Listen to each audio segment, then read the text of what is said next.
Good morning, Boker Tov. How are you? Hope you're having a great start to the week.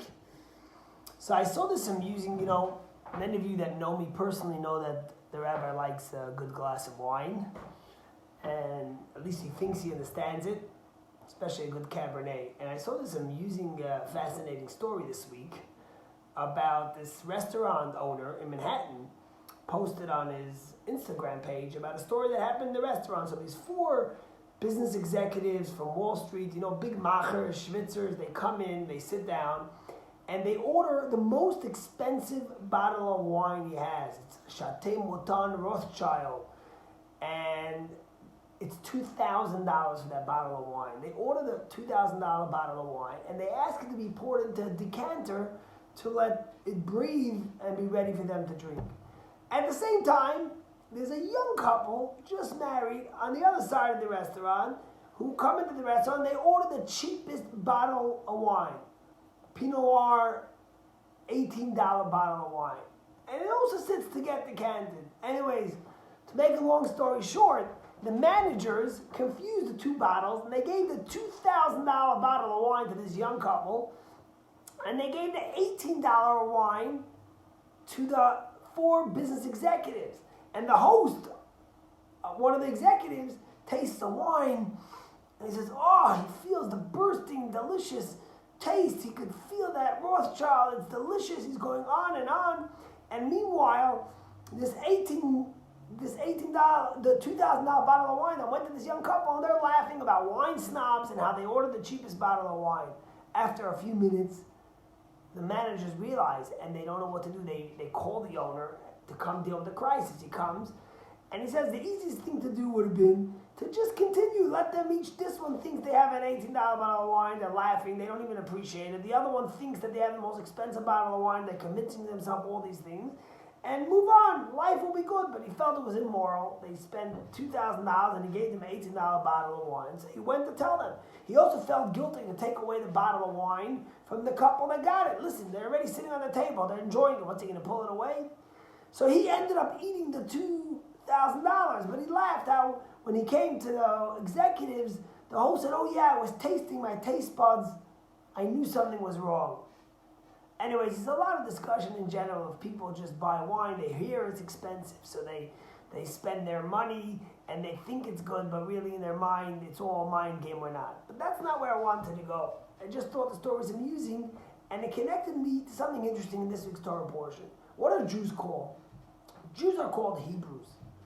Why are we called Hebrews? In America, people name their kids, because we like the way the name sounds. Or they say, we're going to name our child because our grandparent had a name with a B, so we're going to name a name with a B. It has no meaning connection, not the same name, but they just name people because they like the name. But in Judaism, it's not like that. A name takes on a tremendous significance. As we learned in the first portion of Genesis, Adam named all the animals. The rabbis tell them because the Hebrew names correlates to the energy, the synergy, the spiritual synergy that they get from God. Each letter forms the makeup of their name. So why are we called Hebrews? So the answer is, if you look at this week's Torah portion, you read about Abraham. It says that when Og, the giant, came to run tell Abraham that his nephew was captured, it says Avram HaIvri. Why is it a Hebrew? So the word Ivri, in Hebrew, the rabbis give us three explanations. The first two are geographical. One is, Abraham came from Mesopotamia, from near Iraq. He came to live in Israel. He had to cross the Jordan, so he came from the other side. So they called him the Hebrew because he came from the other side of the Jordan.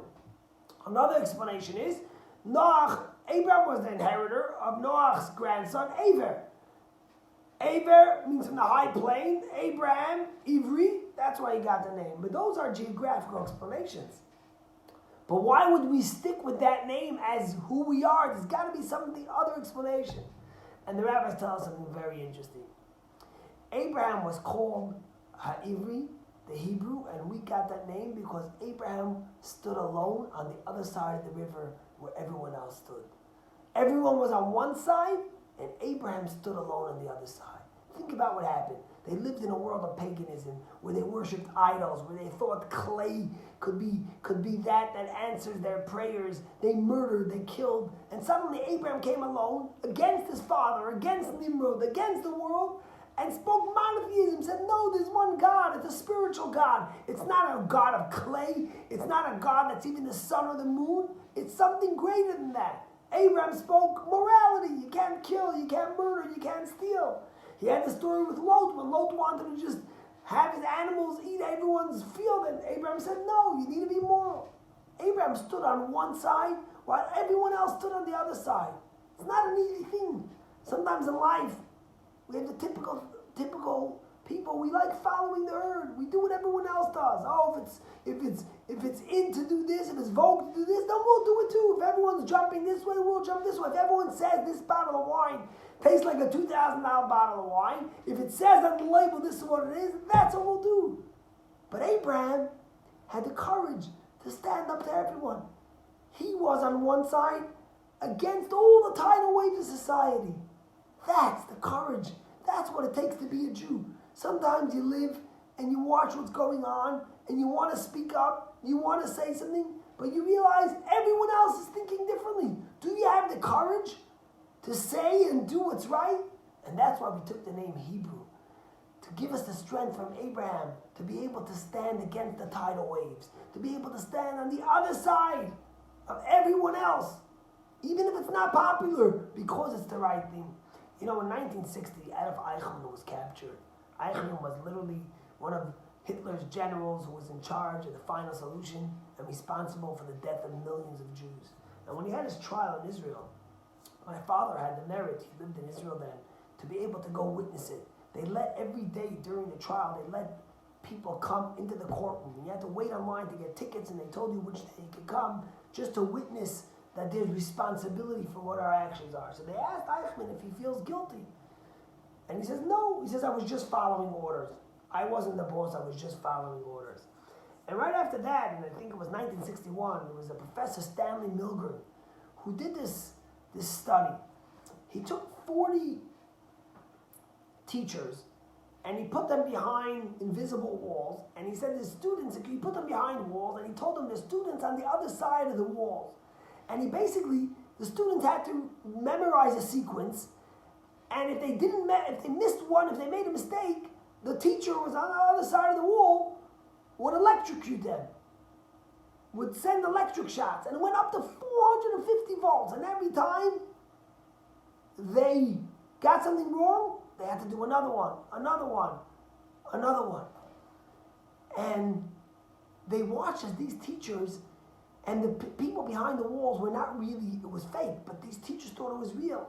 And the people would scream every time they got an electric shot, and people would plead, my heart, I have a heart condition, I'm going to die. And a few of the teachers felt uncomfortable, and they turned to Stanley Milgram, and they said, we don't want to do this anymore. And he had an answer that he gave all of them. You just have to follow orders. This is the way it's going. And out of the 40 teachers, I think almost 70% of the teachers went all the way up to 450 voltage. Basically would have killed the student if it was real. But they didn't, because they felt they had to follow orders. And they were in a position of authority, and that's what they were told to do. And many professors didn't believe this, and they tried their own variation, and they all got the same answers. And even in 2008, you think we live in an enlightenment movement. We live in a country that makes us think critically. They did it again in 2008, and they got similar. I think it was 60% or something that were ready to follow orders, even if it hurt someone else. That's the way some people are. Their mind works. That you got to follow what everyone else does. You got to be like the next guy. But Abraham had the courage. Echad haya Avram. Avram was one. He stood against everyone, against all the waves of paganism, of idolatry, of murder, of rape, of stealing. And he said, no, there's one God, and he expects us to be moral, and he expects us to have the strength to do what's right. And that's what Abraham inherited to every single Jew, to have the courage to stand out there and say, I'm going to do what's right.